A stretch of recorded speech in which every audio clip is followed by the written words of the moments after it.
By spring 1944, the situation for Nazi Germany looked bleak. Starved of vital supplies and under heavy pressure on the Eastern Front, Germany now faced a new threat. The Western Allies were ready to invade. Still, Adolf Hitler believed he could turn the tide. His idea was straightforward: strengthen the coast defenses, hit the landing forces with a massive counterattack, and drive the invaders back into the sea. If that worked, he could then throw everything at the Soviet Union and hope to end the war. For Hitler, this operation would decide everything. In the last episode of our D-Day series, we examined the air battles over Normandy. Here we focus on the ground fighting that would make or break the invasion. Why were some beaches more deadly than others? Why did German counterattacks fail? And why did it take so long for Allied forces to push inland? To help answer these questions, we asked Royal Armouries expert Jonathan Ferguson to explain some of D-Day's key weapons. More from him later. Lieutenant General Sir Frederick E. Morgan may not be a household name, but he drew up the original plan for Operation Overlord, the Allied invasion of Western Europe. Morgan chose Normandy as the landing area and planned a large deception campaign to trick German commanders into expecting the main attack somewhere else. Parachute and glider troops would secure the flanks, while assault troops would hit the beaches, Americans on the eastern side, British and Commonwealth forces on the west, instead of capturing a big port right away. Morgan proposed towing to prefabricated harbors across the channel to supply the armies once a foothold was secured. When Dwight D. Eisenhower became Supreme Allied Commander and Bernard Montgomery took charge of ground forces in December 1943, they mostly stuck with Morgan's plan. Their main change was to strengthen the air and sea landings and widen the assault front. The first objective was Caen, then the important port of Cherbourg. Montgomery predicted the Germans would fall back to defensive lines along the Seine within a few months, but victory would not be easy. The invasion forces were beefed up. Both British Commonwealth and US units carried amphibious DD tanks that could swim from landing craft to shore. The British also added specialized armored vehicles, designed to help tackle obstacles on the beaches and support the infantry rather than fight enemy tanks. Many of these modified vehicles, nicknamed Hobart's Funnies after Major General Percy Hobart, were built for specific jobs. For example, the Sherman Avra carried a spigot mortar able to blast concrete. Other attachments included small bridging devices, giant rolls of matting to cross soft sand, and bundles of timber to fill ditches and trenches. While Allied forces were gathering in Britain, even creating a fake army group to keep German attention focused elsewhere. The Germans were also reinforcing their coast. By 1944, the Luftwaffe and Kriegsmarine were weak, so the German army, especially Army Group B under Field Marshal Erwin Rommel,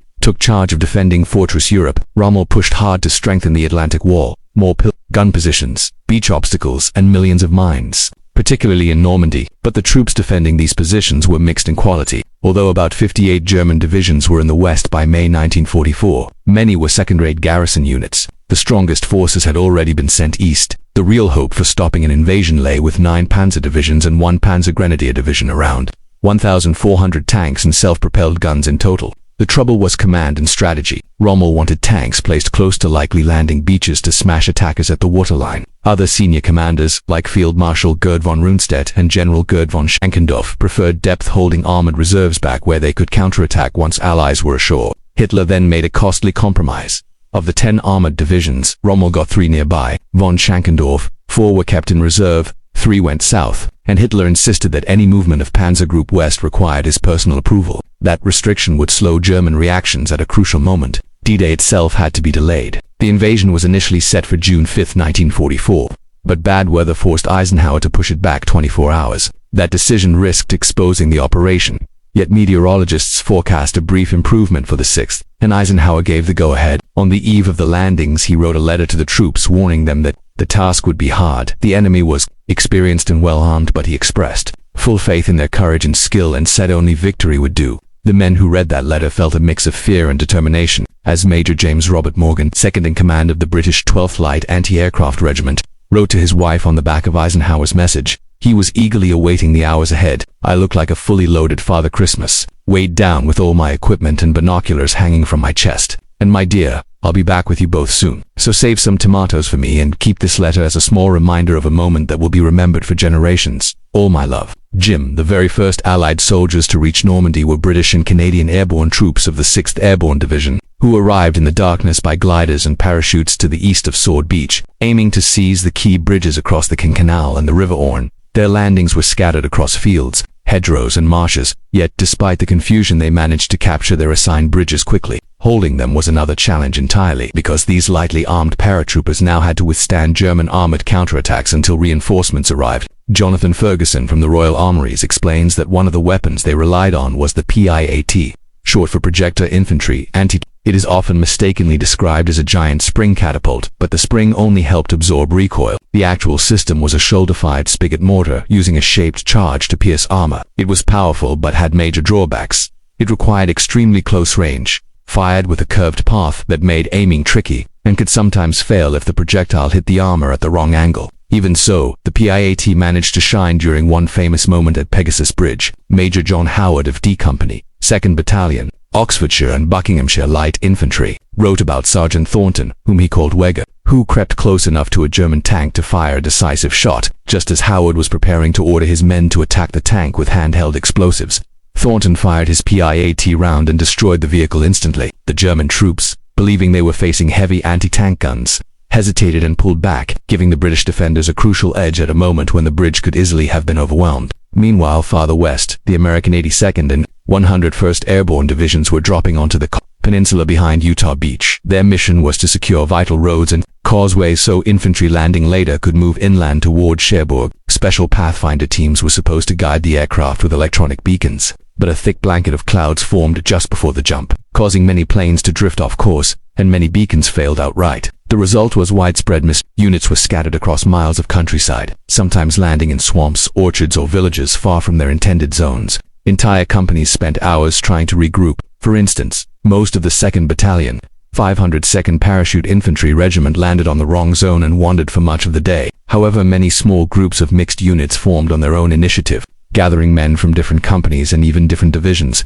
And despite the confusion, these improvised groups captured bridges, road junctions, and German positions that were essential to the invasion's success. Among the men who jumped that night was 29-year-old Sergeant Floyd Corrington of Dog Company, 506th Pier, 101st Airborne Division. Wearing the helmet recovered years later near the village of Busadville, where he jumped around 1:20 a.m. from a C-47 carrying both him and Lieutenant Ronald Spears. Very little is known about what happened to him in the darkness and chaos that followed. He was listed as killed in action on D-Day, and today he rests at the Normandy American Cemetery at Colville-sur-Mer. His story preserved through the equipment he left behind. Despite all the confusion, the American airborne operation still achieved its purpose. It created disorder among German defenders, cut off routes to the beaches, and secured exits from Utah Beach, helping the amphibious landings succeed. At sea, Allied ships and aircraft were bombarding German positions. The volume of fire was immense, shaking bunkers and smashing trenches, though not every strongpoint was destroyed. Some German defenses survived almost untouched, and these surviving positions inflicted serious losses on the landing troops.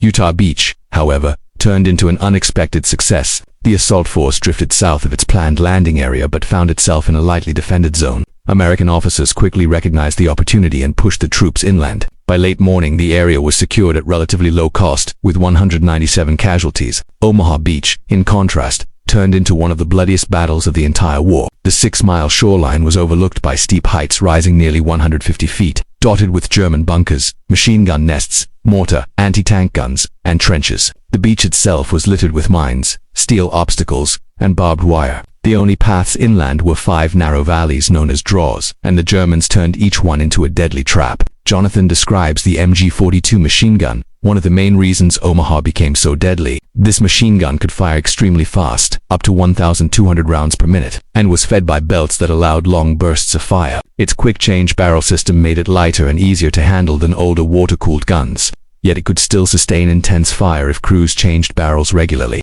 Positioned in fortified bunkers or hidden pits, even a small German crew could pin down hundreds of advancing soldiers, killing many and forcing others to take cover behind shingled banks, damaged landing craft, or craters. One German soldier, Heinrich Sevelo, later claimed he alone shot over 1,000 Americans on Omaha Beach, a figure widely debated but still symbolic of how devastating the MG-42 could be. Whether or not his exact number is true, many gunners like him slowed the advance for hours, turning Omaha into a struggle that tested the endurance and bravery of every man who stepped off a landing craft that morning. I looked so much like Father Christmas with all my gear on, binoculars hanging from my chest and my clothing weighed down with equipment. My dear, I will be home with both of you soon, so keep some tomatoes for me, and hold on to this letter as a memory of an unforgettable moment in history. With all my love, Jim. The first Allied soldiers to reach Normandy were the British and Canadian. airborne units from the 6th Airborne Division. They arrived by gliders and parachutes east of Sword Beach with a very important mission. Their job was to seize and protect the bridges that crossed the canal and the River Orne. Even though their landings were scattered and messy, they still managed to capture the bridges. But defending them was a much harder task. These lightly armed soldiers had to stand firm against German tanks that were trying to break through and take the bridges back. In the Royal Armouries Museum, Jonathan Ferguson explains more about one of the unusual weapons used in these battles. The Piat. Many people mistakenly think it was just some large spring-powered catapult, but that is not true. Although it does have a big spring, that spring was simply there to absorb the powerful recoil. The Piat was actually a type of shoulder-fired spigot mortar, something normally placed on the ground, not fired from the shoulder. It used the Monroe effect, which focused explosive force into a tight point capable of penetrating armor. Even though this weapon had limitations like needing to be extremely close to the target, having a curved flight path, and sometimes bouncing off if the angle was wrong, it could still be incredibly effective when used skillfully. One of the most famous stories involving the Piat happened at Pegasus Bridge on Diete. Major John Howard of D Company from the 2nd Battalion, Oxfordshire and Buckinghamshire Light Infantry described how Sergeant Thornton, whom he called Wagger Thornton, played a crucial role. With calm nerves, he managed to get close enough to an approaching tank to have a real chance at destroying it. Howard was just about to order his men to rush in with handheld anti-tank grenades, which would have been extremely dangerous. When Thornton fired the Piat, the shot struck perfectly and disabled the tank. The German troops believed this meant there were larger anti-tank guns hidden nearby and hesitated, giving the British precious time. This single hit helped change the course of the fight for the bridge and prevented the defenders from being overrun. It is one of the rare times in history where one man with one shoulder-fired weapon influenced an entire battle. Meanwhile, farther west, the American 101st and 82nd Airborne Divisions were jumping into the Cotentin Peninsula behind Utah Beach. Their mission was to secure the routes inland, so the troops landing from the sea later that morning could push forward toward the important port of Cherbourg. Pathfinders had been sent first to guide the paratroopers with special lights, but a huge cloud bank formed over the peninsula just before the main jump. Many of the Pathfinders landed in the wrong places, and some of their equipment failed when they tried to activate it. This caused widespread confusion, and many paratroopers ended up scattered miles from where they were supposed to be. For example, most of the 2nd Battalion, 502nd Parachute Infantry Regiment, jumped over the wrong drop zone and spent almost all of D-Day trying to regroup. Even so, many soldiers who landed in the wrong areas quickly adapted to the chaos. Groups formed out of mixed units, led by whoever was nearby and able to take charge. These improvised teams still managed to carry out important parts of the mission. Among those who jumped that night was 29-year-old Sergeant Floyd Corrington of Dog Company, 506th Pier of the 101st Airborne. He was wearing the helmet now on display when he boarded his C-47 aircraft along with his platoon leader, Lieutenant Ronald Spears. He jumped around 1:20 a.m. Little is known about what happened to him afterward, but he was reported killed in action on Dia. His helmet was later discovered near the small hamlet of Bass Adville, south of Drop Zone C, where his unit was supposed to land. He now rests in the Normandy American Cemetery at Colville. Although the American airborne drops did not unfold as planned, the confusion they caused among the German defenders was extremely valuable. They also succeeded in securing the routes inland from Utah Beach. By this time, the massive air and naval bombardment of the beach defenses had begun. The amount of firepower was enormous, but its results varied. Some German strongpoints were destroyed, but others survived and would prove deadly. At Utah Beach, however, the landings went surprisingly well. The troops were accidentally put ashore far south of their assigned zone, but this area happened to be lightly defended. Their commanders quickly took advantage of this stroke of luck, and by 10 a.m. all resistance in the area had been eliminated with just 197 casualties. A few miles east, the situation at Omaha Beach was brutally different. Omaha was easily the most difficult of all 5 invasion beaches. The 6-mile stretch of sand was overlooked by steep cliffs rising about 150 feet, giving German machine gunners and artillery perfect visibility and firing positions. The beach itself was covered with mines, metal obstacles, and thick barbed wire. The only ways inland were 5 narrow valleys, called exits, and the Germans had turned each one into a deadly trap. Jonathan returns to describe one of the most feared weapons defending Omaha, the MG-42 machine gun. It was designed as a universal machine gun and worked extremely well in both mobile and defensive roles. On its bipod it served as a light machine gun, but in defensive positions it became terrifyingly effective. It was belt-fed, allowing long bursts of fire, and it had a quick-change barrel that kept it from overheating. This gave it a huge advantage over older water-cooled guns that were heavier and slower to manage, because of its speed, reliability, and engineering. Just a few German gunners could hold up thousands of advancing Allied soldiers. This is illustrated in the story of Heinrich Sa, who later wrote a memoir claiming he fired so many rounds from his MG-42 on Omaha Beach that he may have caused 1,000 or more. American casualties are claimed debated but still showing the devastating impact of the weapon, whether or not his numbers were exact. Many German defenders using MG-42s managed to delay, wound, or kill large numbers of Allied troops before eventually being overwhelmed.